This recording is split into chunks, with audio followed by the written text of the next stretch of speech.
Hey everyone, hopefully you're having a good day. My name's Andy. My channel's Finding Value. I was looking through the comment section on the channel, and a lot of you guys were talking about peak oil.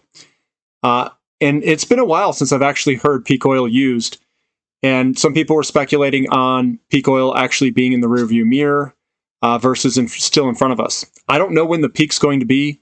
What peak oil is, and there's two things that you have to consider in peak oil here. One is the actual, like the volume flow. You can peak, you're going to come up, you're going to peak, and then it's going to go down. This will happen 100%, with 100% certainty.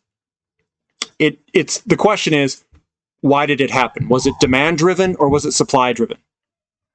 At some point, we're not going to use oil.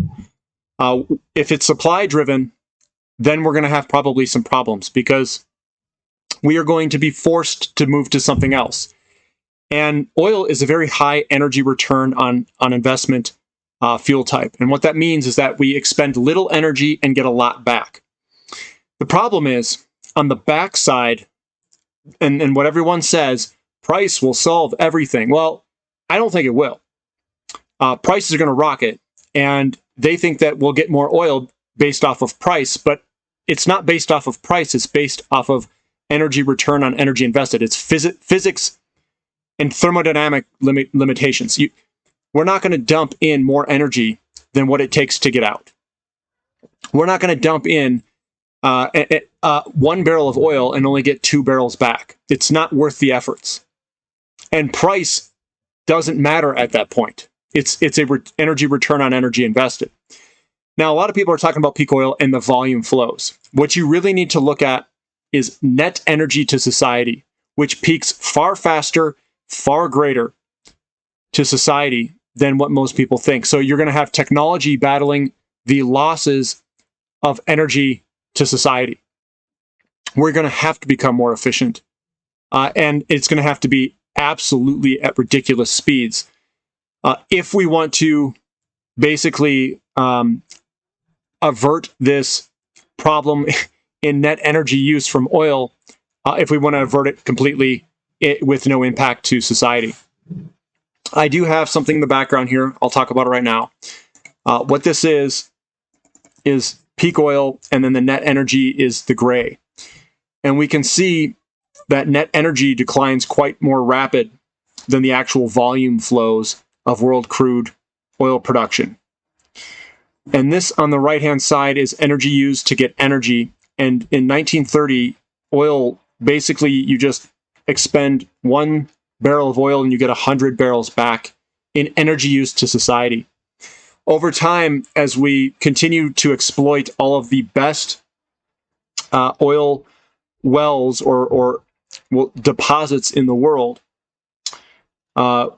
we've already exploited those, and now we're going after harder and harder to get stuff that returns far less energy for the energy that we have to expend to get it. So I don't know when this is going to happen, and I have 100% certainty that it will happen. It's just for what reason. If it's a supply-driven one, it could be pretty ugly. If it's a lack of demand where we hit this peak and we go to something else, that would be preferable. But I don't know how that would necessarily happen. And I'm going to show you why I think that. Here's a little bit more data. This is nuclear. This is why I'm invested in nuclear and uranium, because it is a viable alternative that has high energy return on energy invested. I've looked at all these things quite substantially, not just ratios and what's cheap, but also if we were to run into peak oil, people are going to run into nuclear for a variety of reasons.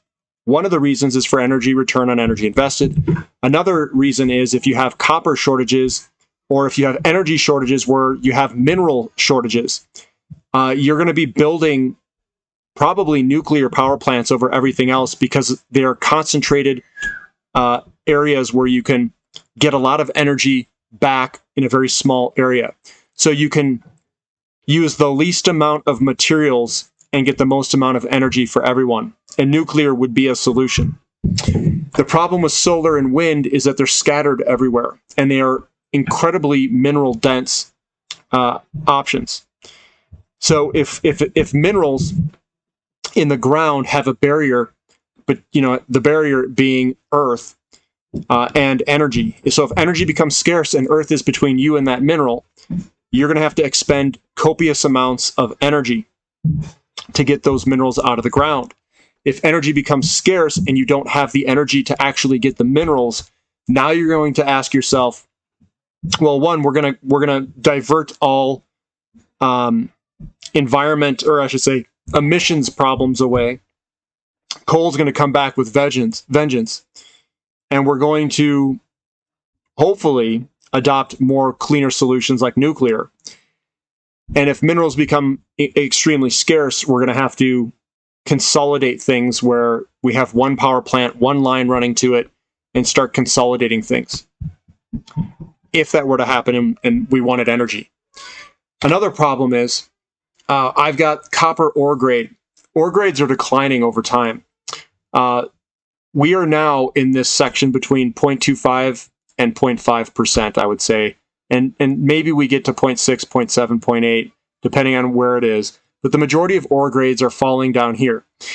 What I have in this chart is ore grades in terms of the x-axis. The y-axis is energy intensity in gigajoules per ton of copper. And these are the different ways of getting copper. Now, if we're getting below 0.5, you can see that the energy intensity starts to move up in an exponential fashion from right to left, which means we could be using exponentially more energy. And if the demand for copper goes up dramatically because of renewables, and this ore grade continues to decline, and we're trying to get ore grades that are below 0.25, and we're hockey sticking up with our energy intensity. And if we're doing this because energy is becoming more scarce, I don't know how you can do this where we go to a world that's going to use copious amounts of copper and have the energy intensity to get the copper increase exponentially on you. That's where I get into this circular loop of, wow, we've got some problems.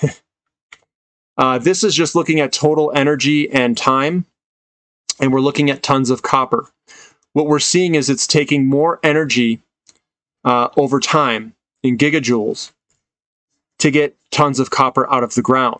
We're seeing these diverge apart, which means that over time, we are expending more energy per ton of copper if you were to do this math.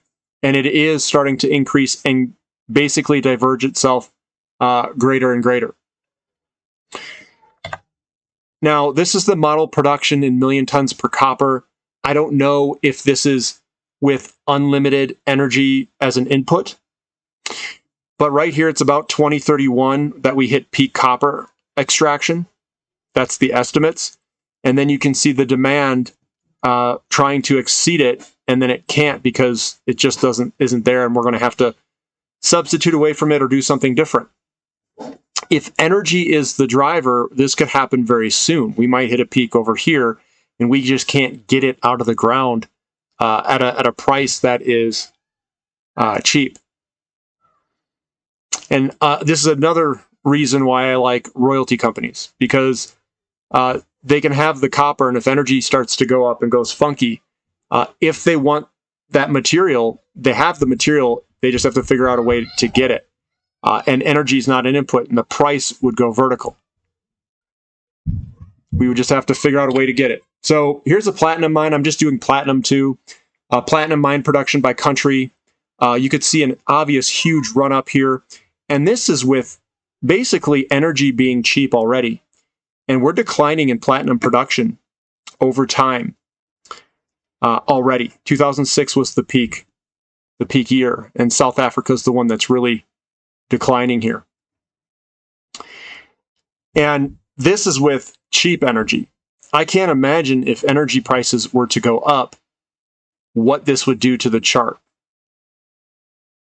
And if there was scarcity in energy where they couldn't get it. Here's primary platinum supply. Again, it's going down. Here's some estimates. This was done a little while ago, but they are estimating that it's going to continue to decline over time for platinum supply. Now, I'm talking about all this stuff because you guys brought up basically peak oil, and I wanted to talk about it. I don't know when it's going to happen, but it is in the back of my head. It's back there screaming at me. It's saying it's going to happen within 10 years. That's kind of what's back there. And if this were to happen, how would you position a portfolio to protect your wealth? Remember, there's 3 things that protect your wealth over time: real estate, art, and precious metals. Everything else goes to zero.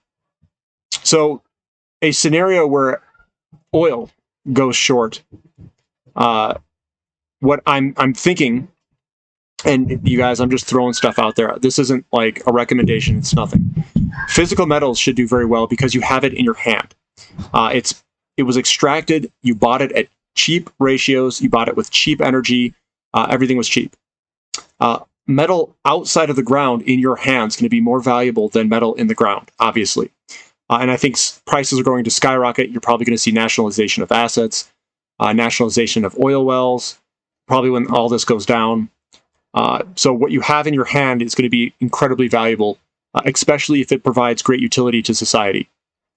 The harder stuff to get and the more rare it is, like platinum, it's probably going to be pretty valuable.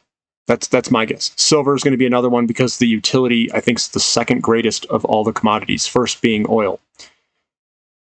And royalty companies should do very well as long as they have energy to extract the minerals. If we get into a shortage where it's so great, then mining companies are going to be screwed because they can't get the mineral out of the ground. So those companies aren't going to be very valuable. Now, everything on the stock market, it's predicated off of cheap energy. $1 is a future repayment. It is a promise to pay back something in the future. If the future has less energy, and if everything that gets paid back is either with a commodity or a product, and let's say the majority of products uses commodities, and your commodity chain is broken, like we go short on commodities, there's only so much, it means that the future is smaller. If the future is going to be smaller and your money is predicated off of future growth and it must grow in order to survive, it means that currencies won't survive. All these fiat paper currencies that have to expand in order to exist. And a little sidetrack, have you ever noticed that all countries are in debt?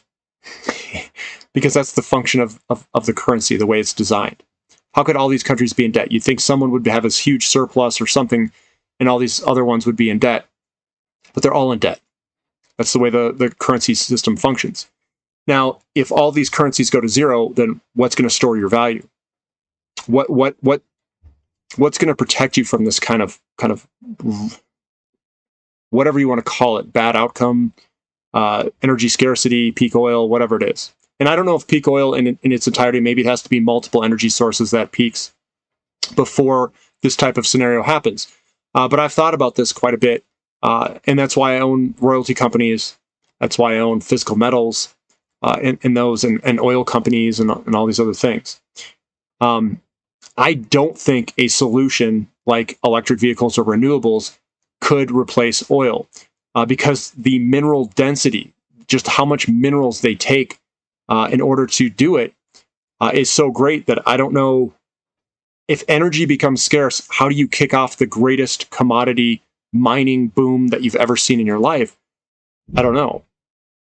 I mean, that's the question. Now, if everybody wants this stuff, if everybody wants platinum, copper, and all these things, and you have it physically in your hand, and I'm not saying to go buy a bunch of copper because it's cheap as heck, but let's say you've got platinum and silver and some of these other precious metals, and everybody wants them, I would think that the value of those metals would go up substantially. So I've thought about this stuff quite dramatically. I've thought about a lot of these potential risks and outcomes. And peak oil, which is really peak energy to society, that we need to look at. I am positioning myself for a renewable boom, for an EV boom, but I'm also positioning for peak oil. If you guys like this content, give me a thumbs up. Appreciate you guys leaving comments. Please leave more comments if you have any. And thank you for listening. This is Finding Value.